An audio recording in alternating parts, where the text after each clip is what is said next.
Good morning again.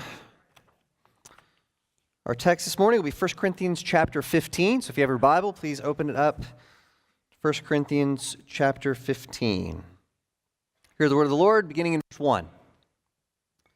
Paul writes, "Now, brothers and sisters, I want to remind you of the gospel I preached to you, which you received and on which you have taken your stand. By this gospel you are saved, if you hold firmly to the word I preached to you. Otherwise, you have believed in vain." The other day, when he got home from school, my youngest 5-year-old, Sam, was very excited to show me something he'd gotten in school that day. Be excited about this. He got a certificate in social studies. He is the star performer of Fort Daniel Elementary in the subject of social studies. Thank you. I thought that would get a little more applause than that, but that's fine. Whatever. That's good. Out of all the kindergartners in his entire elementary school, they selected my Sam for excellence in social studies. He was so excited. He came up to me and goes, "Dad, look at what I got at school today." And I was like, "Buddy, that's great." And then he looks at me and he says, "Dad, what's social studies?"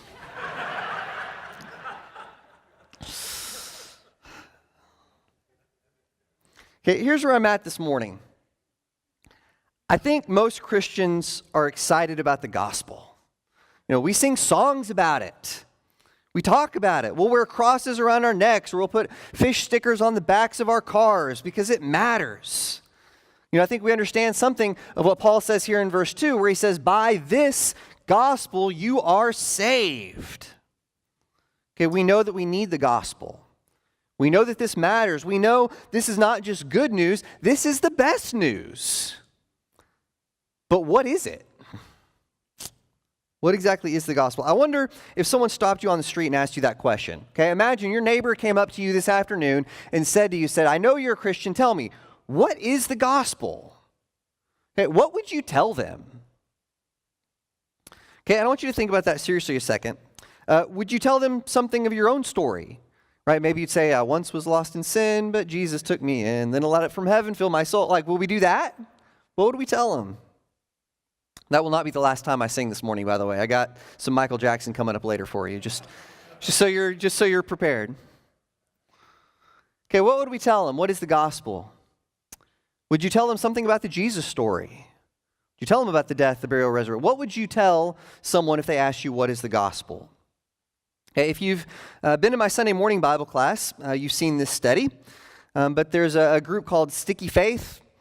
And they did this survey, and they did it specifically with kids who are well involved in their youth groups. Okay, this is not a study done just with casual church attenders, but they went specifically to teenagers who are there on Sundays, right? They went to the kids that are involved, doing the activities, going to the retreats, they're at camp, right? These are the good kids in youth group. Okay, and they did a survey amongst hundreds of these kids at churches, and they asked them the question, they said, "What is being a Christian all about?" Okay? They didn't ask exactly what is the gospel. They said, "What is Christianity? What does that mean to you? What does it mean to be a Christian?" And quite disturbingly, a third of the respondents didn't mention Jesus at all in their answer. Okay? For them, being a Christian is about something other than the Jesus story. Okay, also, if they did mention Jesus, for the majority of them, the only thing they said about Jesus is that he was a good example to follow. Which, is Jesus a good example to follow? Yes. Is he more than that? I certainly hope so, right? So, one of the problems that this book highlights is that many Christians grow up believing that the gospel is a list of do's and don'ts. Okay, if you do all the right things and avoid enough of the bad things, then when you die, you get to go to heaven instead of God sending you to hell. That's the gospel, right?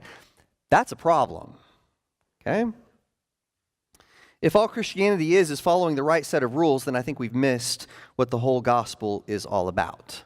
Okay, and it's easy for me to say, well, those are kids, right? That's a bunch of teenagers. Surely if we asked our adults, they would do a lot better, right? And I'm not sure that we always would. Okay, so let me ask it again. If your neighbor were to walk up to you this afternoon and say, "Hey, I know that you were at church this morning. Tell me, what is this gospel? What is the gospel of Jesus all about?" Okay, what would you tell them? All right, I think a good place to go for this would actually be 1 Corinthians 15. Notice the next verse, starting in verse 3. It says, "For what I received, I passed on to you as of first importance, that Christ died for our sins, according to the Scriptures, that he was buried, that he was raised on the third day, according to the Scriptures, and that he appeared to Cephas and then to the 12. After that, he appeared to more than 500 of the brothers and sisters at the same time, most of whom are still living, though some have fallen asleep. Then he appeared to James, then to all the apostles, and last of all, he appeared to me also as to one abnormally born." All right, two things I want to say about this gospel. If you're taking notes, at the bottom of your bulletin, I've left some blanks for you to fill out. The first thing I'm asking you to write is this. Okay, the gospel is the conclusion of the story that God has been telling since the very beginning. Okay, ever since Genesis, God has been telling this story, and the gospel is the conclusion of the story. Okay, I want you to notice how twice in that one thought, Paul says that Christ went through his death, his burial, and resurrection, and that all of this was done, quote, according to the Scriptures. Okay, and this is so much more than Paul having some proof texts he can point to and say, you see, Jesus is the Messiah. Okay, now, there's a lot of texts in the Old Testament that you can point to that predict Jesus. Right, we'll read Psalm 22, which is a great psalm, or Isaiah 11, which is a great psalm. We can say, see, these texts are about Jesus, and they predict hundreds of years before Jesus what Jesus was going to do. So according to the Old Testament, Jesus is the Messiah. And now, all of that's true, but I think when Paul writes that Jesus went through his death, burial, resurrection according to the Scriptures, he means something more and deeper and fuller than just, hey, I've got some proof texts that point to Jesus. Right? I think what's going on is Paul is saying, like any good Jew would say, that when he reads his Old Testament, he's not reading a random collection of books. He is reading the story of God's covenant relationship with his people. From the very beginning, God made a covenant with this Jewish people and said, I will be your God and you will be my people. Of course, it breaks down pretty quickly when the people don't do a good job of holding up our end of the covenant, right? We say we want all these other gods. And then the big question for the rest of the Bible is, how is God going to fix this covenant? How is God, again, going to create a way where we can be his people and he can be our God and we can have this relationship with God that he always intended for us to have? How is that ever going to finally come about? And the way it happens is through the death, the burial, and the resurrection of Jesus. When Paul writes that this gospel story, the death, burial, resurrection of Jesus, is according to the Scriptures, he means that this gospel story fulfills this story we've been telling for a very, very long time. Does that make sense? You don't get the Jesus piece unless you get all the stuff that comes before it, right? It all works together according to the Scriptures. We've been waiting for centuries for God to act, and now in Jesus, he has done it. All right, second thing we need to say about the gospel is that the gospel is a physical, historical, verifiable, I could add a bunch of other words to that, story. Okay? All right, the other day, we were driving home. Actually, we were coming home from church, and I had Luke in the car with me. I think this was Wednesday night. And on the radio came Michael Jackson's song, Beat It. Right? You know, beat it, beat it. I told you I'd sing some Jackson for you, right? You know that song? Remember that song? Okay, and Luke was sitting there singing with it by the end of the last chorus because he thought that's a really cool song. He'd never heard that song before.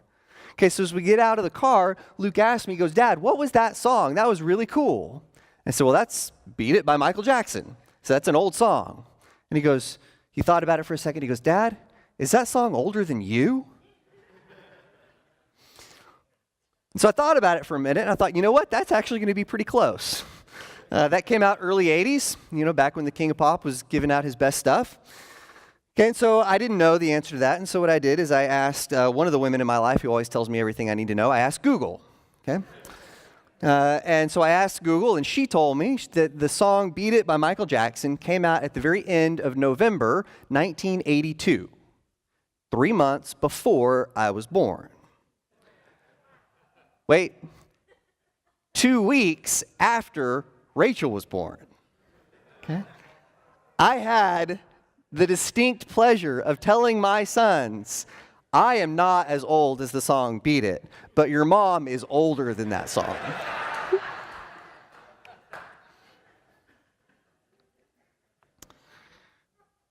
It's true, okay? Google said so. Okay, here's my point. Okay, several of you are even older than I am. Some of you much older. I wasn't going to go there, but fine. Okay, and it's easy for you to remember the early 80s, right? It wasn't that long ago. Okay, we have records. We can look up stuff like when Michael Jackson released a certain song. Okay, it's in our collective memory because it is real, verifiable history. Okay? We couldn't make it up because it wasn't that long ago. Okay, now, here in 1 Corinthians, Paul is pointing to the gospel story. He's pointing to the death, the burial, and especially the resurrection of Jesus as a story still in the collective memory of his audience. Okay? This is not just a spiritual fable or some mythical origin story that grew over time. Okay, Paul insists that the history of this story matters. Okay, there are still witnesses living when Paul writes these words. Now, we don't know the exact date of when Paul penned 1 Corinthians, but we can get really close. Okay, it's probably written in 55 CE. Okay, so we're talking about 25 years after the resurrection of Jesus. Okay, so the song Beat It by Michael Jackson is 10 years older to us today than the resurrection would have been to the people who read 1 Corinthians for the first time. Does that make sense? Okay, so I can still remember stuff that was going on in the world when I was 10 years old, okay, because it wasn't that long ago, right? We haven't had time for the story of the resurrection of Jesus to become a myth yet. Right? A bunch of the people living there can still remember it, and Paul says over 500 people witnessed the resurrected Lord. This is real history, and part of the reason that we can put our faith in the resurrection of Jesus is because it really happened. Okay, so Paul starts by stating what the gospel is. He says it is this story of Jesus. It's his redeeming death and resurrection. Right, and then he will move on in these next verses to how this impacted Paul personally. Okay, and this is where I'm really trying to get to this morning, because how does this story matter to us? Right, it's one thing to say that actually happened a long time ago. It's another thing to say that it actually changes my life today. Okay, and that's where Paul goes starting in verse 9.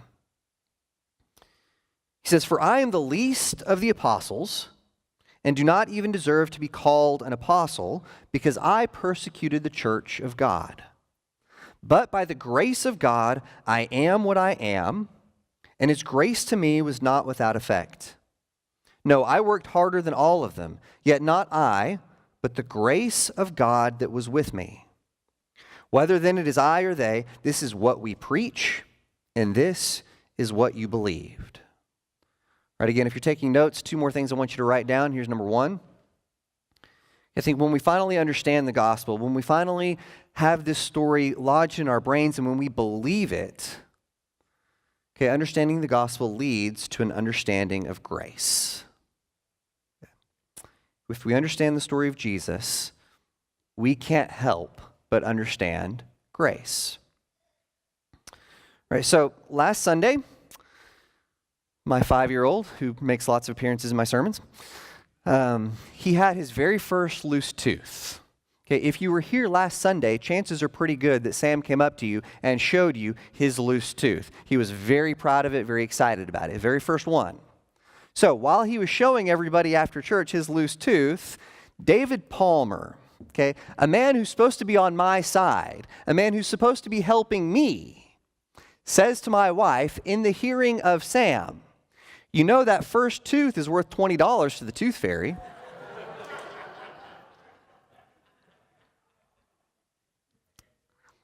So later that day, I explained to my son that David Palmer doesn't know everything.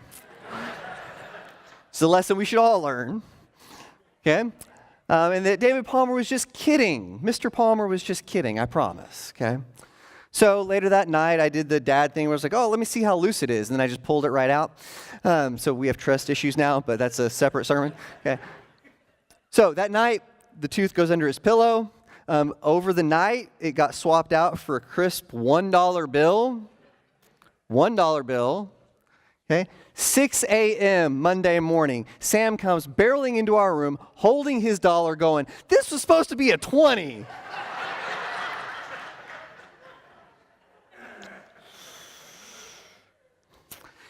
You know what, kid? I got dimes and I liked it. Now, the story does have a happy ending. On Tuesday, when I got into my office after exchanging some rather heated texts with my shepherd, David, I go into my office Tuesday, and there's an envelope on my desk from the Tooth Fairy, who has handwriting that looks just like David Palmer's, but that's a coincidence, I'm sure. And in that envelope was 19 $1 bills. So, be excited. And when I gave those 19 $1 bills to Sam, he thought he had all the money in the world, man. Look how rich I am. I got money, right? Okay, when Sam had his $1 bill, why was he so upset? Okay, he was upset because he thought he deserved more, right? He didn't work for it. He didn't deserve the $1 he got. But he thought something was owed to him. You see where I'm going with this? You know, we tend to get in trouble when we think that God or life owes us something. What does God owe you? What does life owe you? Okay, you look at the life of Paul. He was a Pharisee of Pharisees. He went to the right school, studied with the right rabbis. He went to the ACU version of the ancient world, right? He went to the right place. He thought that by virtue of how he'd studied the law and how he had the right blood in his veins, that somehow that made him pleasing to God. He had earned it more than anybody, even to the point of killing Christians when he thought they were teaching things that were blasphemy. Okay, God owed him his salvation. Then he met Jesus. Then he understood just how far the life he was living was from the life that God really wanted him to be living. Okay, by meeting Jesus, he understood that he wasn't good enough. He understood he could never atone for all of the sins that he had committed. He was a sinner. The only thing that was going to fix the life of Paul was the grace of God Almighty. The only way that you walk away from a meeting with Jesus is on your knees. When you meet Jesus, it comes with humility that helps us to understand just how desperately we need God's grace.